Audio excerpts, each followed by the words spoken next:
네, 오늘은 위로하라, 내 백성을 위로하라라는 제목으로 하나님 말씀 선포하도록 하겠습니다. 목양교회는 마지막 주일 예배를 항상 송구 영신 예배 때 우리 담임 목사님께서 선포해 주신 말씀을 다시 한번 나눕니다. 여러분, 올해 우리 목양교회 주제가 무엇인지 아십니까? 제 뒤에 이 슬로건 현수막이 붙어 있는 것처럼 위로하라, 내 백성을 위로하라 라는 주제를 가지고 우리가 한 해 동안 예배를 드리며 또 사역을 하며 잘 달려왔습니다. 그 어느 때보다도 힘들었고 그 어느 때보다도 우리가 좀처럼 겪어보지 못했던 위기의 순간에 우리가 달려왔는데, 그때마다 우리를 위로하셨던, 그때마다 우리에게 위로하시기를 선포하셨던 하나님의 말씀의 은혜가 또 오늘 한 해를 마무리하며 예배하는 우리 모두에게 주님의 은혜로 다가올 수 있게 되기를 간절히 축복합니다. 이 시간 저를 한번 따라해 주시겠습니까? 위로하라, 내 백성을 위로하라. 네, 한 번 더 선포하겠습니다. 위로하라, 내 백성을 위로하라. 네, 이 귀한 멘트가 또 하나님의 음성으로 들릴 수 있게 되기를 원하고, 또 두 번째로는 하나님의 명령으로서 우리가 나가서 선포하는 또 주님의 제자들이 되기를 간절히 소망합니다. 올해 2020년 표이기도 했지만 어느 때보다도 우리가 힘든 한 해를 보내지 않았습니까?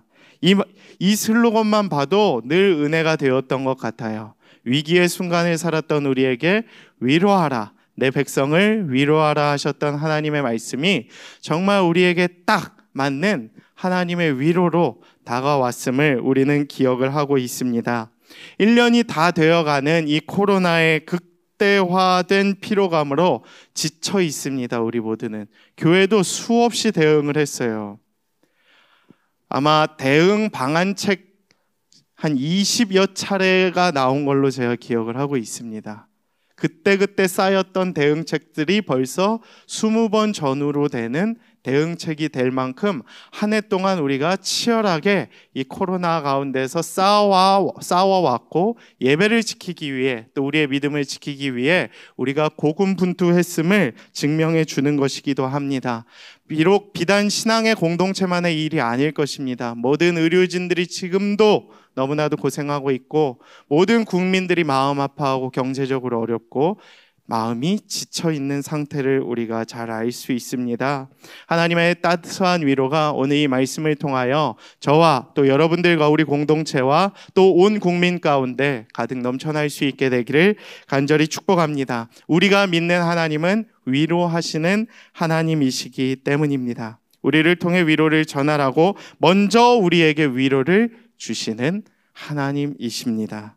하나님의 말씀을 통해 먼저 위로를 받으시고 위로의 말씀과 사랑을 전하는 주님의 귀한 자녀들이 될 수 있게 되기를 소망합니다. 그럼 이 시간에 함께 오늘 말씀을 통해 또 오늘 주시는 메시지를 통해 함께 하나님께서 우리에게 허락하시는 위로는 무엇인지 나누어 보도록 하겠습니다. 먼저 첫 번째 메시지는 다음과 같습니다.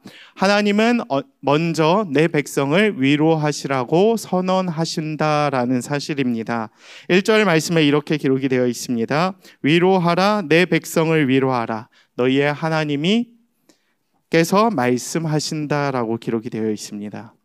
이사야 40장 1절에서 9절의 말씀을 우리가 잘 살펴보면 이스라엘을 향한 하나님의 영적인 위로 메시지가 등장을 해요. 근데 우리는 이것을 크게 세 가지로 구분을 할 수 있습니다. 큰 주제가 세 덩어리가 나오는데, 첫 번째는 무엇이냐? 오늘 말씀 1, 2절 위로하라라는 내용이에요. 그래서 하나님이 이스라엘 백성을 위로할 것이며, 이사야 선지자 너는 가서 그 백성을 위로하라, 지쳐있는 이스라엘 백성을 일으켜라 라고 영적인 메시지를 던지고 있는 것입니다. 두 번째는 무엇이냐? 길을 예비하라, 길을 내라는 것이에요. 광야에 여호와의 길을 내듯이 너는 그 길을 예비하라 라고 두 번째 메시지를 던지고 있습니다. 세 번째 메시지는 무엇이냐? 선포하라, 말씀을 선포하라 라고 가르쳐주고 있는 것입니다. 세 가지 중에 가장 중요한 것은 무엇이겠습니까? 위로하라, 예비하라, 선포하라. 물론 말씀이 가장 중요하기에 말씀을 선포하라가 가장 중요하지만 제일 먼저 나오는 것은 위로라는 것입니다. 우리는 여기에서 하나님의 마음을 깨달아야 한다라는 것이에요. 하나님은 우리에게 명령을 하실 때 위로하라, 길을 예비하라, 말씀을 선포하라고 하시지만 무엇을 실행하기 이전에 예비, 선수 단계를 우리에게 구체적으로 가르쳐 주시는 분이시다라는 거예요. 여러분, 말씀을 듣기 전에 우리의 마음이 어떠해야 합니까? 열려야 됨을 우리가 알 수 있습니다. 여러분, 복음을 전할 때 어떠합니까? 안 믿는 자에게 가서 바로 다이렉트로 직접적으로 먼저 복음을 전해 보십시오. 돌같이 굳어있는 그들의 마음이 튕겨져 나오는 경우들이 많을 것입니다. 근데 하나님은 그러한 경우를 대비해서 우리에게 무엇이라고 말씀하시냐? 먼저 위로하라라고 이야기를 하시는 것입니다. 왜 위로를 먼저 해야 될까요? 바로 위로를 통해 인간의 돌같이 굳어졌던 마음이 먼저 열릴 수 있게 되는 것이기 때문입니다. 어떤 말씀은 강력한 단단한 물건을 찔러 쪼개는 강력한 말씀인 경우도 있지만 말씀은 대부분 씨앗이죠. 마음이 닫힌 굳은 땅에는 씨앗이 아예 들어가지가 않는 경우들이 너무나도 많다는 것이에요. 씨앗을 뿌려도 땅이 굳어 있으면, 땅이 닫혀 있으면, 마음이 돌같이 굳어져 있으면 그 말씀이 들어갈 수가 없습니다. 그렇기 때문에 우리가 세상을 향하여, 하나님이 우리를 향하여 먼저 하시는 말씀은 무엇이냐 하면 굳어져 있는 우리의 마음을 녹이는 위로의 말씀을 먼저 전해야 함을 우리에게 가르쳐주고 있는 것입니다. 사람의 마음은 언제 부드러워집니까? 위로를 통해 우리의 마음이 열릴 것입니다. 상대를 의심했던 마음의 경계가 풀릴 것이며 긴장을 놓을 때에 안심을 하고 부드러워질 것이에요. 그래서 여러분 혹시 상담을 해보신 분들은 알겠죠. 그리고 교회 새가족반에 처음 등록했을 때 우리의 상황을 우리가 기억해보면 그 우리의 마음을 먼저 열어주려고 하는, 아이스 브레이킹 하는, 또 우리의 마음 가운데 위로를 선포하는 그 상담과 또 새가족 순장님들의 말을 통하여 우리의 마음이 열리는 경우들을 우리는 떠올릴 수 있게 되는 것입니다. 위로의 한마디로 그 다쳤던 마음이, 돌같이 굳어졌던 마음이 녹아버릴 수 있게 된다라는 것입니다. 나를 사랑하는 말, 나를 인정하는 말, 나를 격려하고 위로하는 말 한마디를 통해 행동 하나하나가 굳게 닫힌 나의 마음의 문을 열게 하고 그 문 사이로 하나님의 말씀이 심겨질 수 있게 됨을 의미하는 것입니다. 여러분, 여기에서 우리가 하나님의 영적인 교훈을 깨달아야 한다라는 것이에요. 먼저 위로하길 원하시는 하나님의 말씀, 우리와 친밀해지고 우리와 관계를 열어가길 원하시는 하나님의 그 위로하심이 오늘 돌같이 굳어져 있는 우리들의 마음을 여는 하나님의 시작이 되기를 소망합니다. 그 말씀의 품으로 다가오실 수 있는 여러분들이 되기를 소망합니다. 오늘 여러분의 마음 문에 노크하고 계시고 여러분의 닫혀진 그 창문을 열고 또 햇살을 비추고 바람을 불고 또 영적인 메시지를 던지는 하나님의 말씀 앞에 여러분이 나오실 수 있게 되기를 간절히 축복합니다. 두 번째 메시지는 다음과 같은데요. 하나님께서 당신의 백성을 위로하라는 그 이유가 있다라는 것이에요. 저는 오늘 세 가지로 이것을 정리했습니다. 첫 번째, 위로하라라고 하신 이유는 무엇이냐? 불쌍하기 때문이에요. 그 백성들이 너무너무 힘들게 살아가고 있기 때문입니다. 하나님은 우리의 일거수일투족을 다 아시는 분이에요. 내가 얼마나 힘들게 살아가는지를 주님은 알고 계십니다. 이 시대를 살아가는 우리의 삶도 마찬가지 아니겠습니까? 안 힘드신 분 한번 손들어 보십시오. 없을 것이에요. 특별히 이 시대에, 죄송합니다, 어른들의 세대는 제가 잘 모르겠지만 20, 30, 40 세대의 세대는 정말 살아가기가 만만치 않은 것 같아요. 저도, 저희 세대도 그렇지만 저보다 이제 젊은 우리 청년의 세대는 정말 앞이 보이지가 않는 무한경쟁 시대, 어둠의 터널의 시대를 지나고 있지는 않은지 날마다 걱정하는 마음으로 기도할 때가 많습니다. 목사님께서 이렇게 표현을 하시더라고요. 오전에 세계에서 가장 부지런한 민족이 대한민국이라고. 심지어 일주일 내내 일을 하고 교회에서도 열심으로 섬기고 유치원부터 80대 어르신까지 새벽부터 밤까지 달린다는 얘기를 합니다. 초등부에 가서도 학원 몇 개 다니는지 제가 이렇게 조사를 해본 적이 있는데 가장 많이 다니는 아이가 9개 일주일에. 학원을 뺑뺑이 도는 거예요. 학교 끝나고 계속 어머님이 셔틀에 태우고 라이딩을 해서 계속 영어학원, 수학학원, 논술학원, 별 학원이 다 있더라고요. 제가 구체적으로 다 말씀을 드릴 수는 없지만 그 정도로 부지런하게 열심히 살아가고 있습니다. 그런데도 웃긴 게 무엇이냐 하면 자살률은 가장 높고 불행지수도 가장 높다라는 거예요. 그렇게 열심히 살면서도 마음은 행복하지가 않다는 것을 우리가 깨닫게 된다라는 것입니다.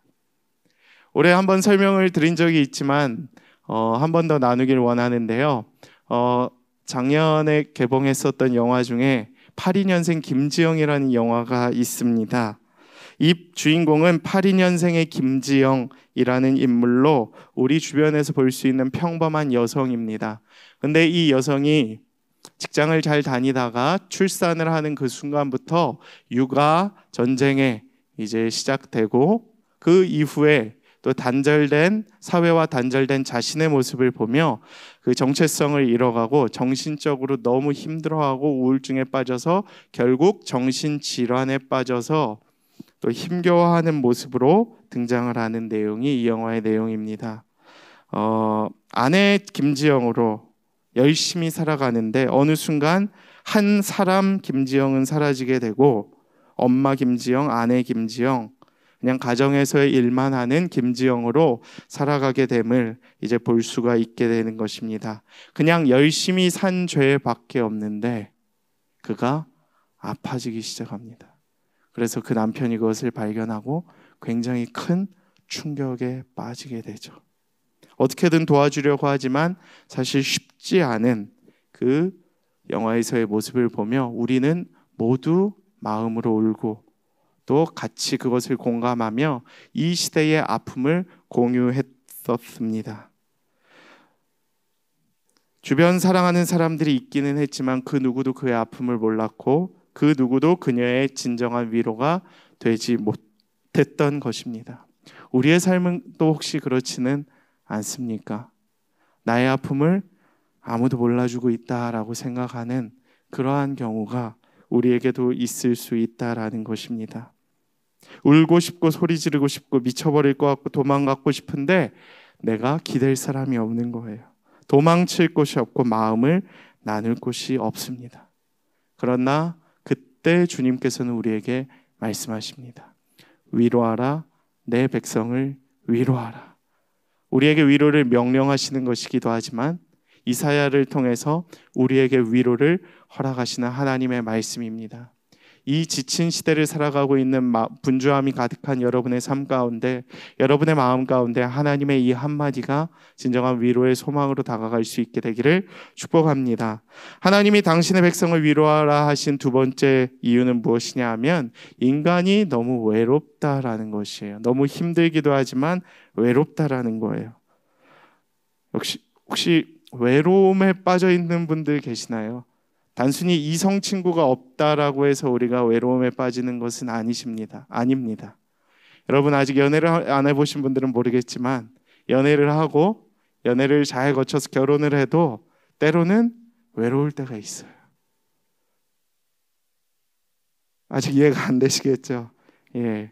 모든 일을 마치고 근무를 마치고 집에 들어갔을 때 아내와 가족들이 있지만 그 밤에 공허함에 빠져서 외로움을 타는 남성분들도 굉장히 많으실 거예요. 아빠의 모습들. 물론 어머니들도 마찬가지죠. 이 외로움은 사람이 없어서가 아니라는 것이기 때문입니다. 밥 먹을 사람이 없어서가 아니에요. 누군가와 내가 밥을 먹고 있는데 그 와중에도 내 마음속은 공허하고 외롭고 힘겨울 때가 있다라는 것입니다. 스케줄이 분주합니다. 만날 사람도 많아요. 모임도 많아요. 그러나 정작 나는 외로워하고 공허한 경우가 있다라는 거예요. 아는 사람은 있는데 친한 사람이 없어요. 아는 사람은 있는데 믿을 사람이 없어요. 아는 사람은 있지만 기댈 사람이 없어요. 정말 아는 사람은 많아요. 카톡에 수천 명이 기록이 되어 있지만 정작 내가 어렵고 내가 마음이 아프고 내가 힘겨울 때 내가 연락을 할 수 있는 사람이 없다라는 거예요. 우리가 그런 삶을 살아가고 있지는 않은지 되돌아봐야 합니다. 야단치는 사람은 많죠. 요구하는 사람은 많죠. 비즈니스적으로 우리에게 연락을 하는 사람은 많아요. 근데 정작 우리의 이야기를 들어주는 사람은 많지가 않아요. 이 시대가 우리를 그렇게 몰아가고 있습니다. 내게 따뜻한 위로의 한마디를 건네는 사람이 별로 없습니다. 제가 주중에도 참 외로울 때가 가끔 있죠. 목회자로서 이 공동체를 어떻게 이끌어 가야 할지. 근데 그럴 때마다 저에게 위로의 메시지를 던져주는 청년들이 있습니다. 목사님 힘내세요. 그럴 때마다 얼마나 큰 위로가 되는지 몰라요.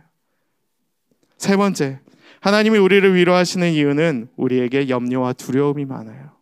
외로움도 있고 바쁨도 있지만 결국 근본적으로는 두려움도 있다라는 거예요. 불안할 만한 사람이 불안한 것은 이해가 되는데 안 불안해할 만한 사람도 불안하니까 이 시대가 정말 이상해졌다라는 것입니다. 건강에도 불안하고 아파도 불안하고 1등에도 불안하고 안 해도 불안한 시대입니다. 오늘 잘하고 있어도 내일이 불안한 시대를 우리가 살아가고 있습니다. 그런데 그러한 우리를 향하여 하나님은 또다시 이야기를 하십니다. 위로하라, 내 백성을 위로하라. 우리는 어떻게 하나님의 이러한 위로를 받을 자격이 있는 자들이 되었을까요? 세 번째 메시지가 우리에게 그러한 이유에 대해서 가르쳐주고 있습니다. 하나님께서는 우리가 당신의 백성인 것을 인정을 해주셨기 때문이다라는 것입니다. 1절 말씀을 보면 위로하라, 내 백성을 위로하라, 너희의 하나님께서 말씀하신다 라고 기록이 되어 있습니다. 여러분 이 말씀을 보면 무엇을 느끼십니까? 여러분이 이 말씀에 내 백성의 주인공이라는 사실입니다. 하나님은 우리를 그렇게 자신의 백성, 자신의 자녀로 우리를 삼아 주셨다라는 사실을 우리가 기억해야 하는 것이에요. 세상은 우리를 외면하고 세상은 우리를 내어 버릴지라도 하나님은 우리를 자기의 백성으로 삼으시는 분이시다라는 거예요. 저는 기독교 신앙이 위대한 점이 무엇이냐라고 누군가 저에게 묻는다라고 한다면 하나님이 무조건적으로 우리를 사랑해 주시고 자기의 백성으로 삼아 주셨다라는 사실이 기독교 신앙의 가장 크고 놀라운 위대한 사건이요 기적이요 사랑과 복음임을 선포하고 싶습니다. 세상에서는 결코 일어날 수 없는 일들이 교회에서 한량없는 은혜로 우리에게 다가올 때가 너무나도 많기 때문이에요. 세상은 무언가 채워져야만 우리가 가져야만 우리가 뭔가 좋은 결과와 효율을 이루어야만 만족스럽게 여기고 또 무언가 이루었다라고 하지만 하나님에게는 그러한 조건들이 별로 중요하지 않거든요. 그래서 내가 세상에 찢기고 세상에 아픔을 받고 어려움 가운데 있을지라도 주님 앞에 나와서 무릎 꿇기만 하면 기도하기만 하면 하나님의 우리의 다친 마음을 또 아팠던 마음을 위로해 주시는 분이시기 때문입니다. 저는 오늘 우리를 자기 백성 삼아주시는 그 하나님의 크신 위로가 저와 여러분들의 삶 가운데 가득할 수 있게 되기를 원합니다. 그러면 하나님께서는 그 위로를 어떻게 우리에게 말씀하고 계시는가? 네 번째 메시지인데요. 위로란 듣는 사람의 마음에 닿도록 말하는 것이다. 그냥 말을 하는 게 아니라 듣는 사람의 마음에 닿고 그 마음을 움직이고 회복시키고 치유하게 하는 것이 진정한 위로라는 것이에요. 2절 말씀 제가 봉독하겠습니다. 너희는 예루살렘의 마음에 닿도록 말하며 그것에게 외치라. 그 노역의 대가 끝났고 그 죄악이 사함을 받았느니라.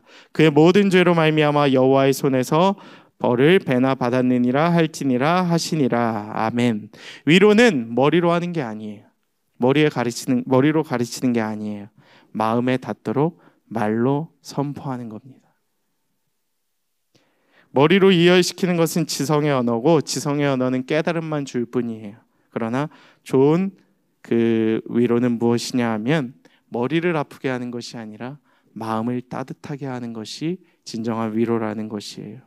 어떤 말은 들으면 머리가 아픈 단어가 있는 반면에 어떤 단어는 듣기만 해도 이야기만 들어도 미소가 지어지고 눈물이 나며 마음이 먹먹하고 응어리가 풀어지는 단어들이 있다라는 사실입니다. 우리는 어떻게 말해야 할까요? 2절 말씀처럼 예루살렘의 마음에 닿도록 말하며, 여러분이 말을 할 때에, 여러분이 위로를 선포할 때에 마음에 닿도록 말을 선포하실 수 있게 되기를 축복합니다. 여러분의 언어가 다른 사람들의 마음에 닿는 따뜻한 위로의 말이 되기를 축복합니다. 사랑의 마음을 담아서 상황에 적절하게 그 복음의 메시지를 선포하십시오. 정혜신 씨가 쓴 당신이 옳다라는 책에 이런 용어가 등장을 합니다. 심리적 CPR이라는 단어가 등장을 해요.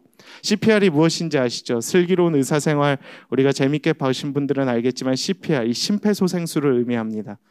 심장이 멎은 사람이나 심장마비를 일으켜서 이제 응급실로 오는 분들을 이제 저희가 심폐소생술로 살리는 경우들이 있잖아요. 그거랑 동일합니다. 급작스런 이런 호흡곤란인 분들을 심폐소생을 통하여 다시 살아나게 하는 일종의 수술 그런 것을 의미하죠. 심리적으로도 그것이 가능하다라는 것이에요. 영적으로 죽어가고 있는 사람에게, 심리적으로 병들어 있는 사람에게 심리적 CPR을 통해서 그의 영혼이 살아나게끔 만드는 말이 가능하다라는 것이에요. 저는 오늘 하나님께서 우리에게 하시는 위로의 말이 이 심리적 CPR이라고 생각을 합니다. 조건이 아닌 사람 자체에 대한 인정과 관심을 가져야 합니다. 교회란 그런 곳이 되어야 해요. 여러분이 복음의 메시지를 전할 때, 누군가를 위로할 때, 누군가의 위로를 받을 때에는 사람을 조건으로 따지는 것이 아니라 그 있는 자체를 인정하면서 하나님의 존귀한 자녀로 그를 사랑해 줄 알아야 한다라는 것이에요. 심리적 CPR의 한 용어로서 이 문구를 이야기를 해줬습니다. 요즘 마음 어떠세요? 굉장히 단순한 얘기죠. 이 한마디가 무슨 사람을 살릴 수 있겠습니까? 라고 콧방귀를 끼시는 분들도 있겠지만, 이 책에 근거하면 이 한마디로 수많은 영혼이 살아나게 되었다라는 거예요. 정말 아파 보이는 사람을 향해 한마디 툭 던졌던 그 요즘 마음 어떠세요? 요 한마디를 통하여 죽어갔던 그의 영혼이 살아나고 상처받았던 그의 심리가 살아남을 수없이 경험하게 됐다라는 저자의 이야기를 보면서 큰 감동을 얻게 되었습니다. 저희 교회에서도 이런 일이 많이 일어나죠. 목양교회 교구를 담당하시는 한 교역자님의 나눔인데, 어떤 권사님께 올 여름 가을쯤에 한번 전화를 드렸다라고 합니다. 신방을 했는데 요즘 권사님 어떻게 지내세요? 라는 계속 대화를 나누다가 권사님께 이제 요즘 어떻게 지내세요? 라는 질문을 던졌다라고 해요. 그 담당 교역자분께서. 근데 그 권사님이 말을 못 이으시고 펑펑 우셨다라고 합니다. 왜 이렇게 우시나 이렇게 너무 놀란 마음으로 걱정되는 말로 여쭤봤더니 권사님께서 올해 코로나로 너무 힘들고 또 이렇게 사업을 하셨던 분인데 사업도 너무 어렵고, 근데 그러한 어려움 가운데에서 자기에게 아무도 이런 질문을 던졌던 적이 없다라고 하는 걸 말씀을 하시는데 너무 큰 감동을 많이 받게 되었습니다. 즉 그 권사님에게는 그 목사님의 한마디가 심리적 CPR이었던 것입니다. 여러분의 삶은 어떠하십니까? 올해 교회 공동체 식구에게 이런 연락을 한번 해보신 적이 있으신가요? 혹시 순장님들 이러한 연락 종종 하시나요? 순원들에게 요즘 마음 어떠니? 어떻게 지내고 있니? 예수님께서도 죄악투성인 우리를 포기했다면 결코 우리도 지금 이 자리에 있지 못했을 것입니다. 그러나 그분이 나를 끝까지 사랑해 주시고 나에게 위로를 해주셔서 우리가 지금 이 자리에 있을 수 있게 된 것입니다. 그렇기에 우리도 포기하지 말고 위로의 말씀과 복음을 전해야만 하죠. 저는 권면드립니다. 오늘 예수 그리스도의 사랑으로 찾아가셔서, 또 찾아가지 못한다면 카톡으로라도 이번 주에 한 명이라도 꼭 한번 연락을 해보실 수 있게 되기를 원합니다. 요즘 어떻게 지내십니까? 요즘 마음과 상황이 어때? 잘 지내고 있어? 누구누구야? 꼭 한 명씩이라도 저도 오늘 설교단에 올라오기 전에 5명에게 보냈습니다. 매주 이렇게 신방을 하고 연락을 하기도 하지만 특별히 오랫동안 연락 못했던 또 더 많은 청년들이 있겠지만 특별히 어려운 친구들에게 연락을 하는 것이죠. 저는 여러분이 그러한 하나님의 위로의 메신저가 될 수 있게 되기를 축복합니다. 이번 한 주간 하나님께 먼저 여러분의 마음을 위로받으시고 하나님의 위로의 메신저가 되실 수 있게 되기를 축복합니다. 마지막 메시지는 다음과 같은데요. 선지자가 선포해야 할 위로의 내용은 무엇인가? 우리의 죄악과 고난이 이제 끊어졌다라는 사실입니다. 2절 말씀에 이렇게 기록되어 있습니다. 그 노역의 때가 끝났고 그 죄악이 사함을 받아내니라. 아멘. 끝났다는 거예요. 외치십시오. 믿음으로 선포하십시오. 위로를 선포하십시오. 말씀을 선포하십시오.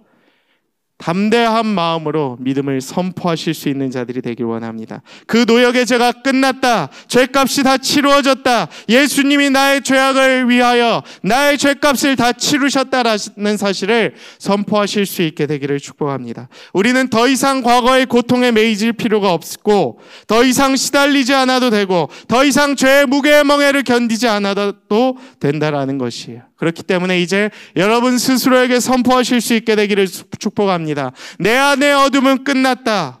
과거의 상처와 고통은 떠나갈 것이다. 우울과 절망감은 떠나갈 것이다. 우리는 이제 혼자가 아니라 내 안에 예수 그리스도가 계심으로 말미암아 하나님의 위로하심으로 말미암아 우리가 이전의 상처와 우리의 죄악과 모든 노역은 이제 끝내버리고 하나님께서 이끌어가실 새로운 위로와 소망의 길을 걸어가게 될 것이다 라는 사실입니다. 저는 오늘 하나님의 이 말씀이 여러분의 삶에 기가 막히게 적용될 수 있게 되기를 축복합니다. 고난과 어려움은 또 찾아오겠지만 또 지나갈 것이에요. 그 가운데서 하나님의 위로하심을 맛보아 아는 것입니다. 고난이 또 오면 하나님 역시 또 나타나서 우리를 구원해 주실 것입니다. 그렇기 때문에 여러분 믿음을 의심치 말고 위로하라. 내 백성을 위로하라 하신 하나님의 말씀을 붙들고 여러분을 위로하시는 하나님을 붙들고 그 말씀 붙들고 우리 주변에 있는 또 많은 힘겨워하는 자들에게 우리가 위로의 메시지를 전할 수 있게 되기를 축복합니다. 2020년 그 어느 때보다 외롭고 힘들었던 한 해입니다. 가장 춥고 길었던 두려웠던 한 해이지만 위기는 곧 기회가 될 것입니다. 믿으십니까? 여러분 신앙의 역사, 인간의 역사가 늘 그랬어요. 위기는 기회가 될 것이에요. 이 위기 속에서 기회를 잡으십시오. 어떤 기회냐 하면 영적인 기회입니다. 내가 마음이 가난해질수록 주님을 더 찾게 되는 것이에요. 그것이 영적인 기회입니다. 마음이 가난하신 분이 계십니까? 정말 아프고 힘겨워서 더 이상 주님 없이는 살아갈 수 없는 자가 있습니까? 오늘 주님 앞에 나아가십시오. 위로하라, 내 백성을 위로하라 말씀하시는 주님의 심리적 CPR 이 말씀을 통하여 여러분의 지쳐있던 마음이 소생케 되는 놀라운 역사가 있게 되기를 원합니다. 1년 동안 지쳐 있었던 여러분의 마음이 다시 시작해야겠다라는 희망으로 다시 한번 심장이 쿵쾅쿵쾅 뛰듯이 여러분이 삶을 향한 열정이 다시 한번 뛸 수 있게 되기를 축복합니다. 무너져 있지 마시고 오늘 말씀의 위로와 힘을 얻고 내년에도 새롭게 우리의 길을 이끌어 가실 하나님을 바라보실 수 있게 되기를 소망합니다. 이 시간 함께 말씀을 기억하며 찬양하도록 하겠습니다.